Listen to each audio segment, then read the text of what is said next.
All right, so as you can see, that was a leg workout for us. At the end of the day, we did everything we needed to effectively tackle legs. Unfortunately, in my opinion, this is actually one of the slow days for us.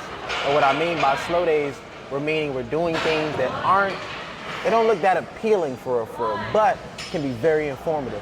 One thing to be mindful of when we're doing that stiff leg dig that we did on the shark pit like we did earlier, you can actually change up the hand grips. I personally prefer the squishy hand grips that we use.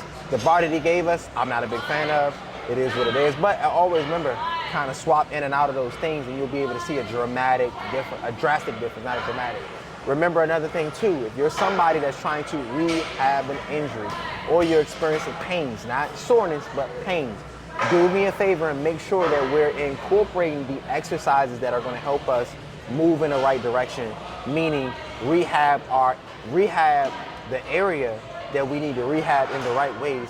That way we can get back to our regularly scheduled performance. More so than doing things that are going to tax our body more, that are going to take more time, pretty much that's going to allow us to take more time out of the gym, which we want to avoid.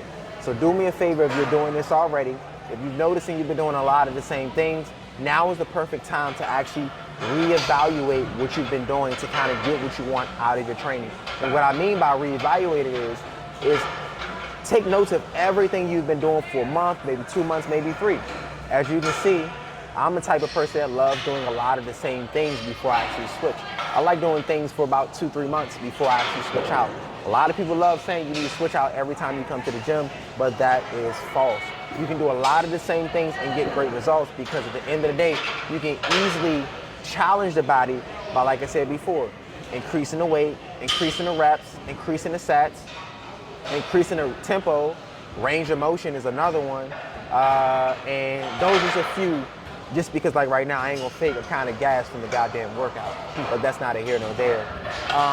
Another thing too, another takeaway is make sure you hit those abs before.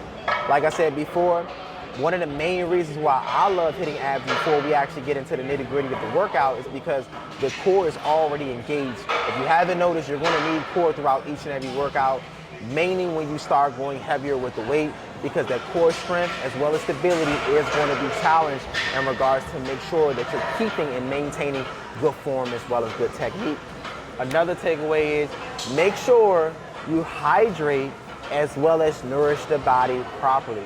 Do understand that when you're in a caloric deficit, if you're somebody that's trying to build muscle, it's going to be a lot harder to be able to build muscle the way that you want being in a caloric deficit. And this is another reason why I tell you all to make sure you're in a caloric surplus when you want to build muscle. You want to be in a caloric deficit if you're trying to lose weight, but just make sure the caloric deficit isn't too low to a point that you start losing a substantial amount of muscle. Because some of us don't even notice that when we're losing the weight, we're actually not losing the weight that we want to lose.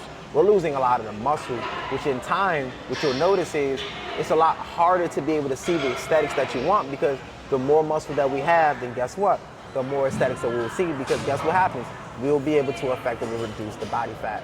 But with all of that said, if you like information like this, do make sure you like, share, subscribe. We got so much more content coming for you soon. My apology about the hiatus, but you know how it happens sometimes. Life gets at you.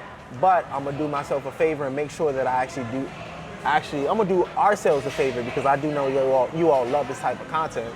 But I'm gonna make sure that at the end of the day that I make it a priority to start posting more content. So YouTube about to be a job for me. I ain't really look at it as a job so far, but I'm gonna make this motherfucker a job, because at the end of the day, I feel like I'm wasting my gift by keeping all this information that I have bottled in, and I wanna make sure that I'm sharing the information with you.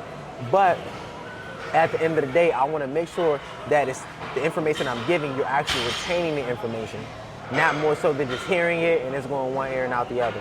But with that said, like I said, make sure you like, share, subscribe, and I'm gonna see you in the next video.